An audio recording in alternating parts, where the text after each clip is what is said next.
Euh, c'est bon?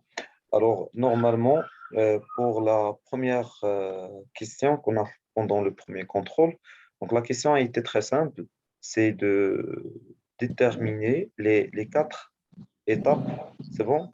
De quoi? De la démarche, c'est bon? C'est vous rappeler de quoi? De la vente, c'est bon? Donc, je rappelle que vous avez presque toutes les étapes dont vous aurez besoin sur la plateforme et même sur ce document. Alors, la première question a été très simple. Alors, quelles sont les quatre étapes de la démarche de vente? Donc, les quatre étapes, ce sont les suivantes. Donc, premièrement, c'est la découverte. Après, c'est la proposition. Après, on passe à l'argumentation et finalement à la conclusion. C'est bon? Donc, on commence par la découverte. Après, on passe à la proposition. Troisièmement, c'est quoi? C'est l'argumentation. Et finalement, c'est la conclusion. C'est ce qu'on a essayé de démontrer. Donc, pour simplifier, bien sûr, notre,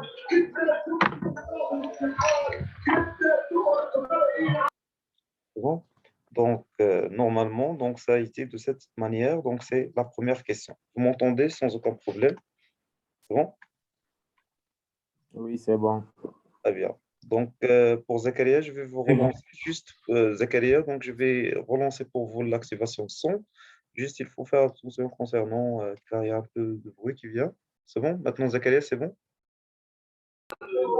Oui, monsieur Zakaria, merci. Donc, juste, parfois, vous devez le son, c'est parce qu'il y a un peu de bruit à côté. Voilà.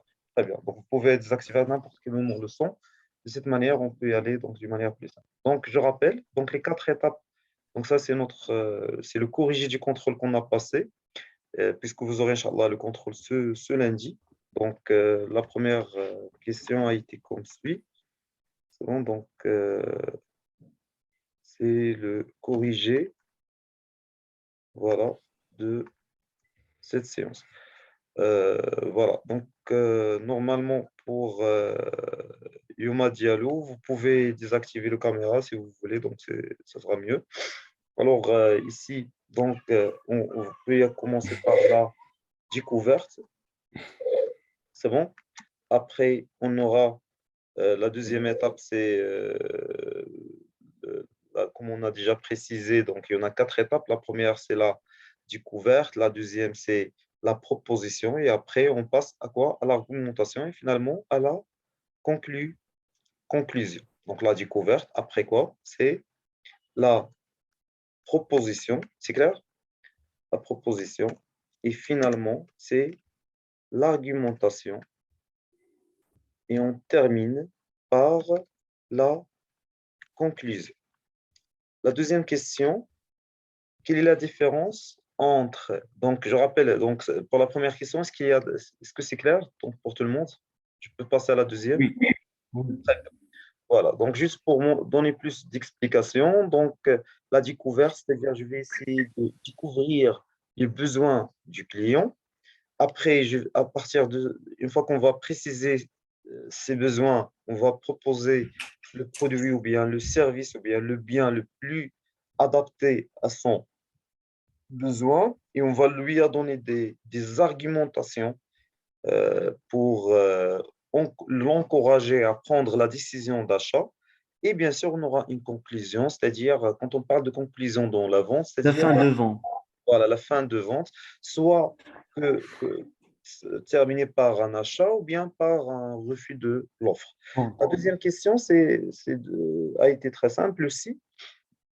C'est la question qui concerne quelle est la différence entre la vente sédentaire et la vente itinérante. Pour moi, donc, ce que j'ai cherché dans cette question, c'est de me donner une réponse directe. C'est bon? C'est-à-dire, tout ce qu'on y a besoin, c'est cette phrase-là, que l'acheteur dans la vente sédentaire vient à la rencontre du vendeur. C'est bon? Ou bien l'acheteur se déplace vers le vendeur. C'est le cas qu'on trouve dans des magasins. Donc, par exemple, si je veux acheter d'après Marjan ou bien dans n'importe quelle autre entreprise, c'est bon. Donc, ça, c'est ce qu'on appelle la vente sédentaire. C'est bon? Donc ça, c'est ce qu'on appelle la vente sédentaire. Je pense, est-ce que le document Word est visible pour vous? À chaque fois que je me déplace, vous pouvez voir entre le cours et entre l'examen. Est-ce que c'est visible pour tout le monde? Oui? Oui. Oui, possible. Très bien. Donc maintenant, donc, la première question donc, pour la vente, donc c'est la vente sédentaire, c'est que l'acheteur vient vient à la rencontre, comment on peut dire, de qui? Donc vient à la rencontre Du vendeur. du vendeur. Et dans la vente itinérante, c'est l'inverse, bien sûr. Donc quand on parle que c'est l'inverse, c'est-à-dire que c'est le vendeur qui se déplace vers l'acheteur. C'est bon? Donc, pour la vente Acheteur. sédentaire, voilà. Ici, c'est la vente sédentaire. Donc, ici, on aura, voilà. Donc, pour donner la réponse exacte, voilà. Dans la vente sédentaire, l'acheteur vient à la rencontre du vendeur et dans la vente itinérante, c'est l'inverse. C'est le commercial qui va alors à la rencontre comment on peut dire, de son prospect. C'est comme la vente au domicile ou bien la vente en entreprise. Une autre question qui est très intéressante, c'est quelle est la signification du terme marketing. Quand on parle du terme marketing, donc il ressemble deux trucs qui sont très Deux intéressants. mots. Voilà, c'est market et le deuxième mot, c'est meeting. Meeting. C'est bon? Donc, il y en a market plus meeting. Et quand on parle de market et meeting, c'est-à-dire market, c'est marché. Et quand on parle de marché, c'est toujours, on se rappelle de ces trois éléments de base, c'est l'offre, la demande et le prix. Et bien sûr, meeting, on va essayer de quoi? De rapprocher ces trois éléments. Donc, entre autres, même le terme marketing, donc ici, quand on parle du terme marketing, c'est bon, c'est égal à quoi? À market plus meeting, c'est market plus meeting.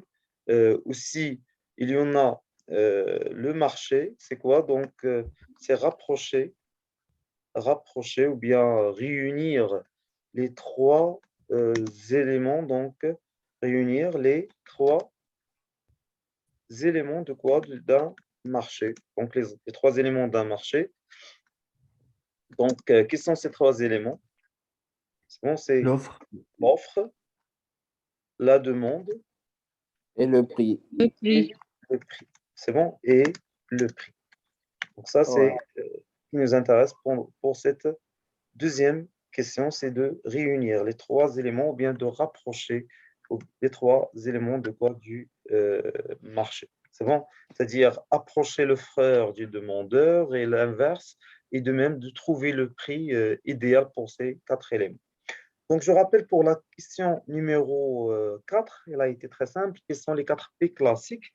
Ici, donc, quand on parle des 4 P classiques, vous vous rappelez, il y a son nom anglais.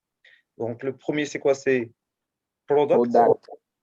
product en anglais, c'est-à-dire produit. Promotion. Non, product, c'est produit. Produit. Ah, Voilà. Après, on passe à quoi? À Price. place, merci. c'est-à-dire la distribution. Juste C'est pour- bon? C'est ce qui nous intéresse. Donc, c'est place. Après, c'est price, c'est-à-dire, donc, il y en a price, c'est-à-dire prix. C'est bon? Et quoi d'autre? Donc, le produit, oui.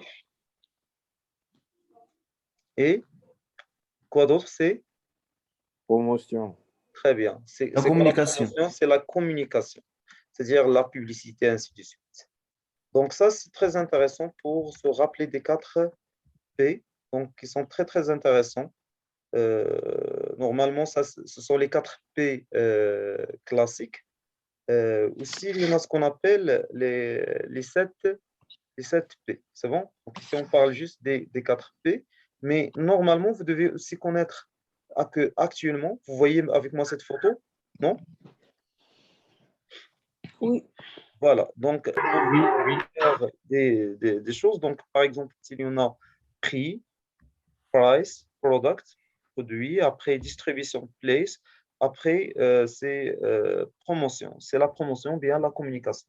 Mais actuellement, on a ajouté trois autres éléments qui sont les personnes, c'est-à-dire la cible. Après, c'est le processus et de même, c'est l'environnement physique. C'est bon? En anglais, on les appelle les 7 P de marketing mix. C'est bon? Ça, c'est ce qui nous intéresse pour cette question. Je vais ajouter d'autres informations concernant le marketing qu'on a déjà traité dans le cours. Donc, bien sûr, il y a plusieurs choses. Donc, dans notre, comment on peut dire, dans cette révision, on va s'intéresser au contrôle pour le corriger. Mais généralement, on n'a pas que parmi les formes de la vente, il y en a la vente sédentaire et la vente itinérante, et aussi il y en a la vente par correspondance. C'est bon? On a déjà parlé du terme marketing, c'est les trois, donc c'est de, comment on peut dire, l'intérêt du marketing, c'est de faire réunir les trois éléments du marché qui sont l'offre, la demande, le prix. Aussi, vous devez connaître qu'il y a plusieurs types de marketing. Premièrement, marketing d'études, qui son objectif, c'est quoi? C'est de comprendre.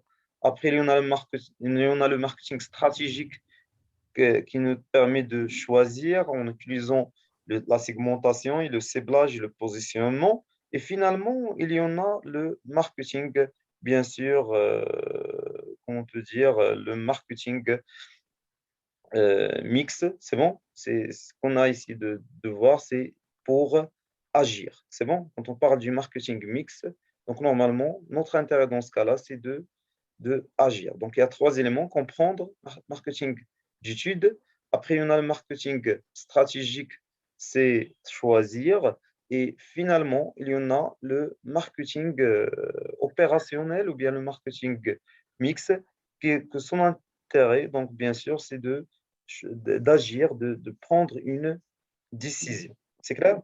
Donc ça, c'est notre, donc c'est ce qu'on a ici de préciser donc d'une manière générale pour ce contrôle. On va revenir maintenant à notre contrôle et à notre exercice pratique qu'on a proposé la dernière fois, que donc on a précisé un marché. C'est bon? Le marché, c'est quoi? C'est le marché Z. C'est clair? Et qu'est-ce qu'on a essayé de faire? On a essayé de préciser trois entreprises, je m'excuse, lesquelles c'est l'entreprise A, l'entreprise B, l'entreprise C. C'est bon? Et bien sûr, notre première question a été très simple. Calculer la part du marché global de l'entreprise B. Alors, qu'est-ce qu'on va faire? Donc, ce marché, vous allez imaginer, c'est comme par exemple le marché de télécommunications au Maroc, qui est composé de trois grandes entreprises, Maroc Télécom, Inouï et Orange. C'est bon? Et chacune de ces entreprises a un chiffre d'affaires. Est-ce que c'est clair jusqu'à présent? C'est bon? Vous pouvez imaginer Oui. que A et B et C, ce sont les trois grandes entreprises. Alors, quel est le chiffre d'affaires de ce marché, à votre avis? Le chiffre d'affaires de ce marché qu'on est en train de voir maintenant. Quel est le chiffre d'affaires global de ce marché? 10 000. Combien? Oui, C'est 1 milliard. 1 milliard. Très bien. Pourquoi 1 milliard? C'est 100 millions La somme. plus 300 C'est le millions plus 600 millions. Ça va donner combien? Un milliard. C'est bon? Donc, pour simplifier, donc, puisqu'on va utiliser que des millions, donc le résultat sera en millions. Donc, je ne vais pas m'intéresser à l'unité jusqu'à l'affichage de résultat, puisqu'en fin de compte, qu'est-ce qu'on va calculer? Une part. Donc, d'une manière très simple, donc, la façon la plus simple pour répondre à cette question, donc, c'est de prendre les deux astuces simples. Donc, ici, on va insérer la fonctionnalité. Donc, pour la formule, c'est quoi? C'est la part, c'est le chiffre d'affaires de l'entreprise B, c'est bon? Oui, Divisé par quoi? Le chiffre d'affaires d'affaires, totales. Le total. voilà, sur le chiffre d'affaires, très bien, sur le chiffre d'affaires total. Et bien sûr, donc, tout cela sera multiplié fois combien, à votre avis? Fois 100. C'est bon? Pour 100. trouver la valeur en pourcentage en fin de compte. Et si on prend ça comme application numérique, ça m'intéresse toujours. Donc, surtout pour le prochain contrôle, vous n'aurez pas une feuille comme ça, vous aurez une feuille blanche directement. Donc, vous n'aurez pas une feuille tracée. Donc, vous devez toujours poursuivre cette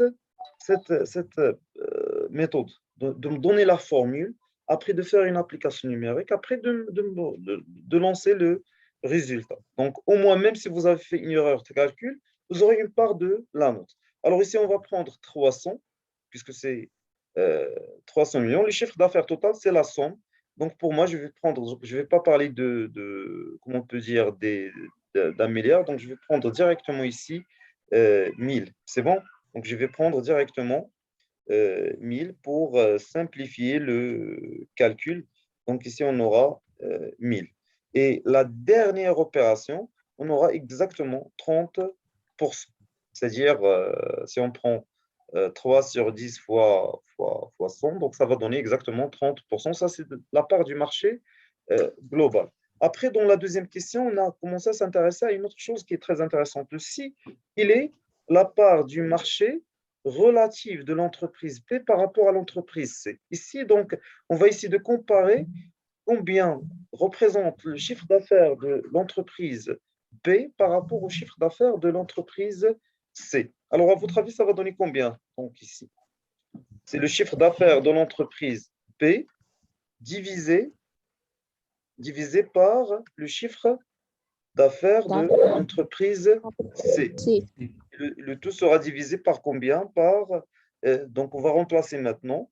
Le chiffre d'affaires de l'entreprise B, c'est toujours combien? C'est 300. 300. Voilà, comme vous voyez. Divisé par, donc on remarque ici, donc divisé par le chiffre d'affaires de l'entreprise C, qui est exactement 600. C'est bon? 600. 600. 600. Voilà, l'entreprise C, c'est 600.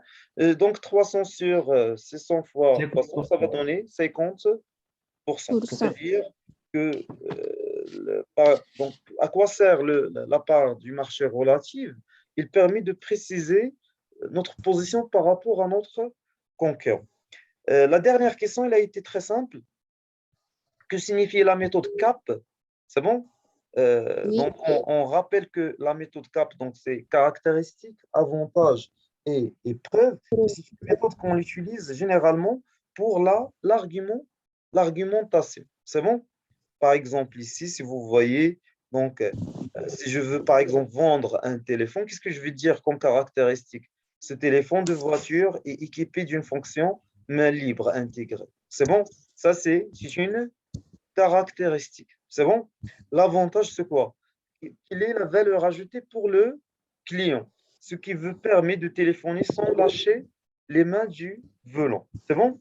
Ça, c'est très intéressant. Je précise la caractéristique. Après, qu'est-ce qu'on va dire? Quel est l'avantage? Qu'est-ce qu'il va me donner cette caractéristique? Et, après, la preuve, c'est-à-dire c'est une démonstration. Je vais vous montrer comment ça se passe. Il y a plusieurs exemples dans le document. Vous pouvez les voir un d'après l'autre. On ne sait jamais. Donc, je peux demander, utiliser la méthode CAP pour vendre un produit. Donc, dans le contrôle continu, j'ai demandé juste de se rappeler de cette méthode qui est tout simplement qu'on a déjà précisé ses caractéristiques. C'est bon, c'est ce que je cherche. Bien sûr, il y en a ceux qui ont ajouté d'autres valeurs. Donc, c'est une méthode d'argumentation, c'est très bien. Donc, il aura au moins une note. Mais ce qui m'intéresse donc, dans ce cas-là, c'est de se rappeler de cette méthode, c'est-à-dire caractéristiques, avantages et quoi d'autre et preuves. C'est bon? Donc ça, c'est tout pour le premier contrôle qu'on a déjà réalisé la dernière fois. C'est bon? Je pense que c'est clair. Est-ce qu'on peut passer au deuxième contrôle? C'est bon?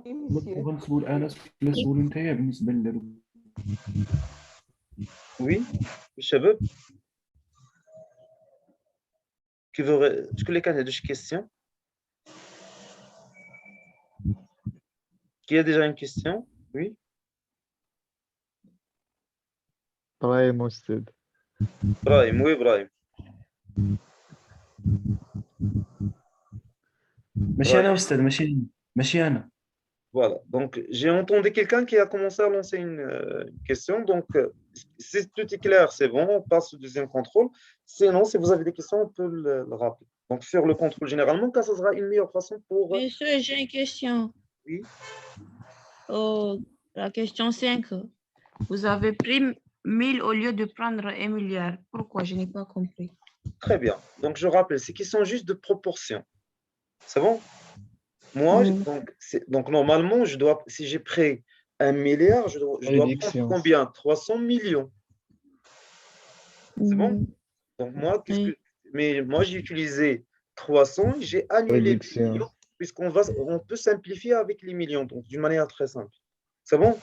Puisque donc c'est une fraction en fin de compte.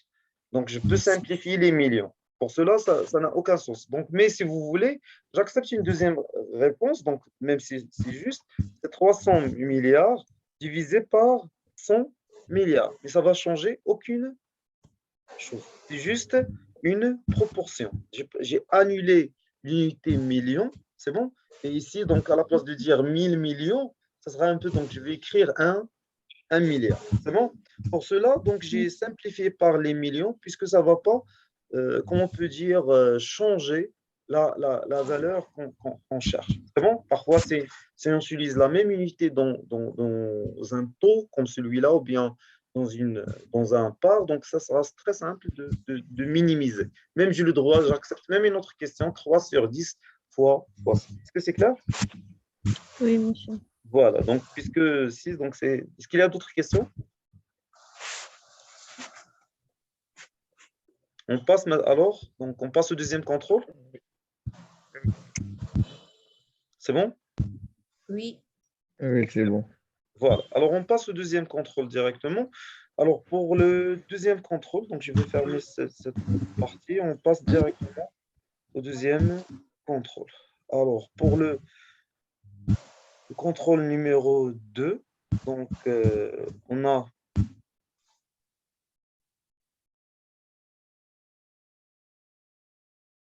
voilà, donc on va essayer de même de lancer la correction.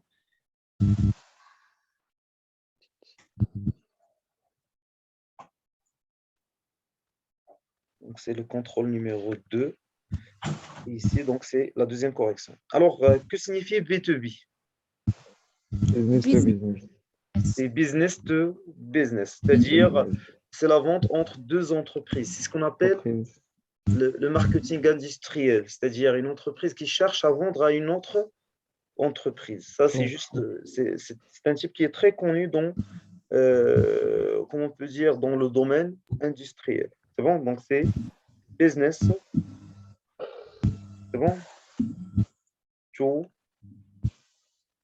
business. Donc, j'accepte ça, c'est en anglais, donc vous pouvez le faire, ou bien c'est entre deux entreprises. C'est bon? C'est une vente qui existe entre deux entreprises. B2C, c'est quoi? C'est Business to customer. voilà, ou bien c'est de l'entreprise vers le client, c'est business to customer. C'est bon? Donc, c'est business to customer. Donc, je m'excuse pour mon accent anglais. Donc, généralement, entre deux entreprises, c'est bon? Et après, c'est d'une entreprise à quoi? Donc, à donc de l'entreprise à, je m'excuse, au client directement. C'est le type de marketing le plus connu. Alors après, on a parlé de type de prospect. Quelle est la différence entre un prospect chaud ou bien il y a un prospect froid? C'est bon? Ça, c'est simple. Le prospect chaud, c'est-à-dire c'est le prospect qui est prêt à acheter dès maintenant. Il est déjà convaincu, il est déjà donc il a déjà accepté à faire l'achat, il est prêt à acheter maintenant. Et aussi pour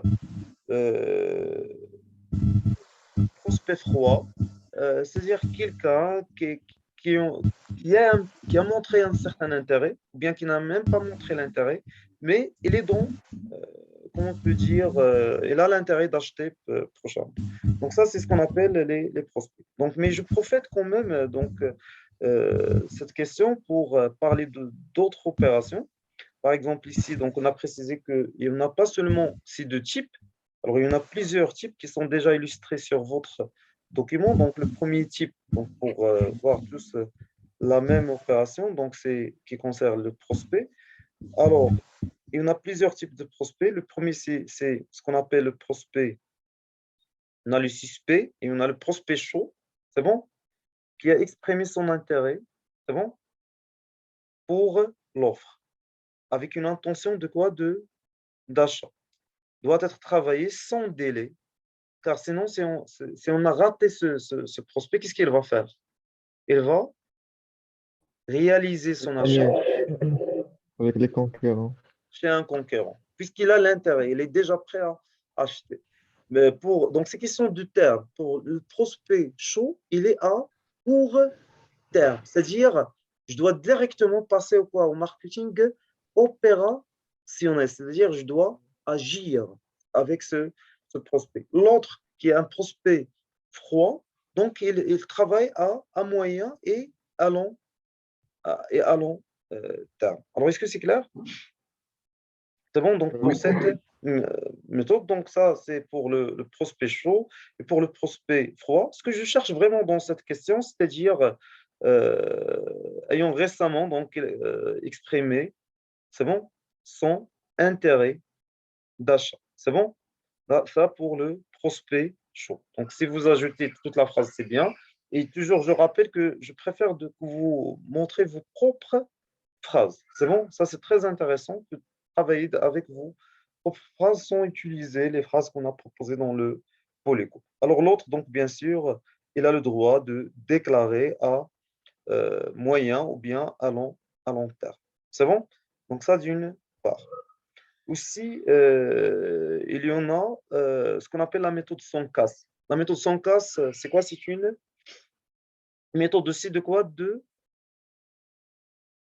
Quand on parle de la méthode sans casse. Motivation du client. Voilà, donc on précise, bien sûr, c'est pour convaincre un client. Alors, généralement, il y en a plusieurs astuces. Par exemple, ici, il y en a la premier S, c'est quoi? C'est la Sécurité. sécurité. C'est bon? Après, la deuxième, c'est quoi? C'est L'orgueil. l'orgueil. La sécurité, c'est-à-dire toujours le client cherche à acheter on peut dire, des produits qui sont safe, comme on peut dire. C'est bon? Après, on passe à quoi? Nouveauté. C'est bon? Après, on cherche quoi? Le C, Confort. le confort. C'est bon? Après, qu'est-ce qu'on cherche? Je vais compléter même les termes. C'est l'orgueil. C'est bon? Oui. Voilà. Après, c'est la nouveauté. Et de même, il y en a. L'autre partie, c'est quoi? C'est L'argent. l'argent. C'est très intéressant, car combien ça coûte? Et finalement, c'est quoi? C'est La sympathie. la sympathie. C'est-à-dire, parfois, même si je trouve un produit qui m'intéresse, je peux ne pas l'acheter.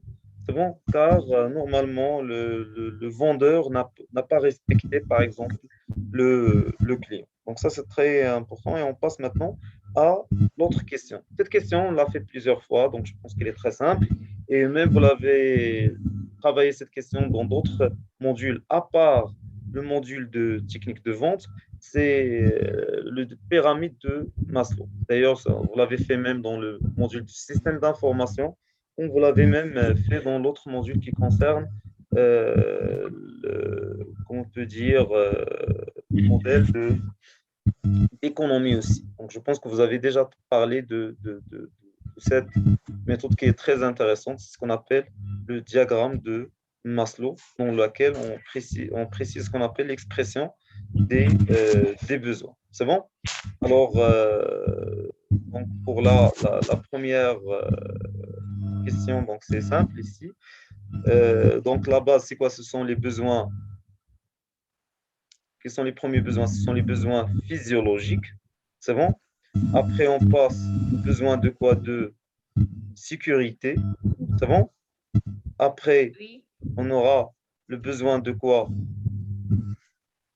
D'appartenance. C'est bon? Je rappelle toujours, ça c'est très intéressant, c'est-à-dire la motivation augmente toujours vers les niveaux les plus hauts. Pour cela, c'est très intéressant de dessiner le pyramide du bas vers le haut.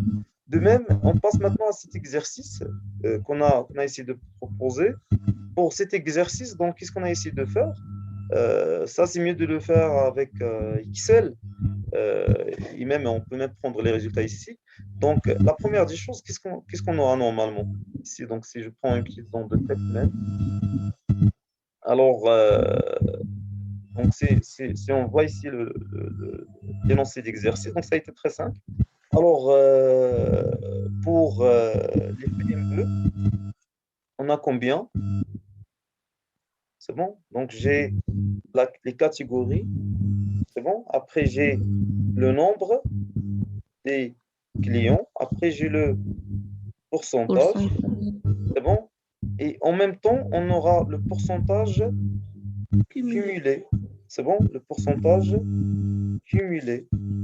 On aura par le même principe le chiffre d'affaires et après on aura le pourcentage et on aura le pourcentage cumulé. C'est bon? Alors, si je commence à remplir notre tableau, donc la première catégorie, c'est les PME. Après, on aura les grandes entreprises. Après, on aura les artisans, les administrations. C'est bon? Et après, on aura les particuliers. Et finalement, on aura le total. Je pense que ce sont 6, sans aucun problème. Voilà.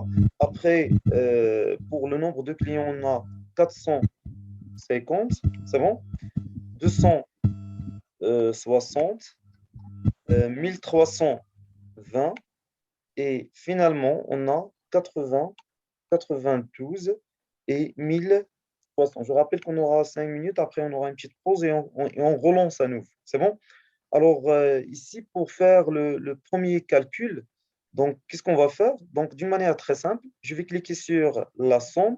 C'est la somme de toutes ces valeurs. Donc, c'est exactement, on aura 3400. C'est bon, ça c'est la première question, c'est 3422. C'est ce que vous avez normalement dans cette question. C'est bon? Pas de problème? Est-ce que c'est clair? Pour la somme jusqu'à présent. Alors, qu'est-ce qu'on va Oui, faire monsieur, maintenant? oui. C'est bon? Qu'est-ce qu'on va faire? Je m'excuse, donc, Oui, oui. par erreur au choc. Alors maintenant, qu'est-ce qu'on va chercher? On va chercher le pourcentage. Le pourcentage, c'est très simple. Donc, pour trouver le pourcentage dans notre cas, c'est très simple. Donc, qu'est-ce qu'on va faire? C'est exactement cette valeur 450 divisé par quoi? 304, 300, 3422. C'est bon? Mais une idée qui est très intéressante en utilisant Excel, je dois ajouter un F4 pour fixer cette valeur. Ça d'une part, et de même, je vais essayer de changer le type d'affichage, c'est bon, vers un affichage en pourcentage, et après, j'applique, et j'aurai jusqu'à 100%. C'est bon? Après, ici, donc, on aura par le même principe le pourcentage cumulé. Ça veut dire le pourcentage, c'est-à-dire dans la deuxième, donc ça veut dire le pourcentage cumulé. On va prendre 13,15 plus 7,60 plus 38 plus 57 plus 2,69 jusqu'à trouver toutes les valeurs. La même chose pour le pourcentage cumulé. Donc ici, on commence par 13,15 et qui est égal à quoi? À 13,15 plus 7,60. C'est bon? Et après, je vais à chaque fois ajouter, c'est-à-dire 20,75 plus 38,55. Donc la valeur finale qu'on aura, c'est exactement à nouveau, sera 100%. Ça, donc cela montre que 20% des clients sont entre des petites et moyennes entreprises et des grandes entreprises. Est-ce que c'est clair? Puisque l'effectif cumulé ici, comme vous pouvez le voir, que j'ai coloré en jaune, c'est bon, ça c'est la somme de quoi? Qu'est-ce que ça veut dire 20,75? Ça, vous allez voir même en statistique. C'est la somme des clients qui représente les petites et moyennes entreprises et quoi d'autre? Et les grandes entreprises. Est-ce que c'est clair? C'est bon? Oui. Maintenant, on va passer vers quoi? Vers le chiffre d'affaires. Alors, pour le chiffre d'affaires, on a dans la première ligne, on a exactement combien? On a 850 000. C'est bon? C'est 850 000. 850 000, je pense que c'est ça. Après, il y en a 520 000. 520 000. Après, on a 199 700. Et après, 85 800 et 40 500. C'est clair? Donc, la somme, bien sûr, à nouveau, on va appliquer la formule de calcul de la somme. Et on va appliquer le reste des opérations. Donc, voilà. Le pourcentage, on va faire la même chose, c'est-à-dire c'est cette valeur divisée par cette valeur. Et bien sûr, je vais fixer la dernière. C'est bon? On aura exactement, je vais utiliser F4 pour fixer cette valeur. Je vais changer, bien sûr, en pourcentage et on aura exactement 50,12.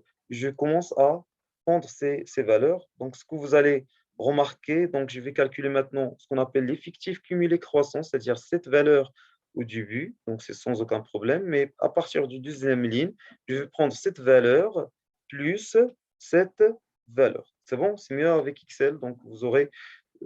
Qu'est-ce qu'on remarque ici? Que même que les grandes et les petites entreprises ne représentent que 20% de nombre de clients, mais ils ont, donc, si vous voyez ici, pour le chiffre d'affaires, le cumul du chiffre d'affaires des grandes et moyennes entreprises, c'est exactement combien? 80%. C'est bon? Donc, de cette manière, qu'est-ce qu'on peut dire? Voilà, ça, c'est le tableau qui concerne cette opération. Donc, je vais ajouter juste les bordures. Je vais essayer de le copier. C'est bon? Voilà. Donc, CTRL C et on revient à notre page. Donc, je vais arrêter maintenant et on va relancer la deuxième partie de notre devoir dans quelques instants. Donc, d'ici 5 minutes, on aura une deuxième partie. Donc, vous allez prendre une petite pause et on se relance après pour compléter le reste des questions. Et même, il n'y a pas d'autres questions, il n'y a que la dernière question. Que concluez-vous? C'est que les clients, 20% des clients réalisent 80% du chiffre d'affaires. Merci pour votre attention et à la deuxième partie, Inch'Allah. C'est clair déjà? Il n'y a pas de problème? Oui. Parfait, excellent pour chaque étudiant. Donc maintenant, on va essayer de lancer la deuxième réunion d'ici 5 minutes, Inch'Allah.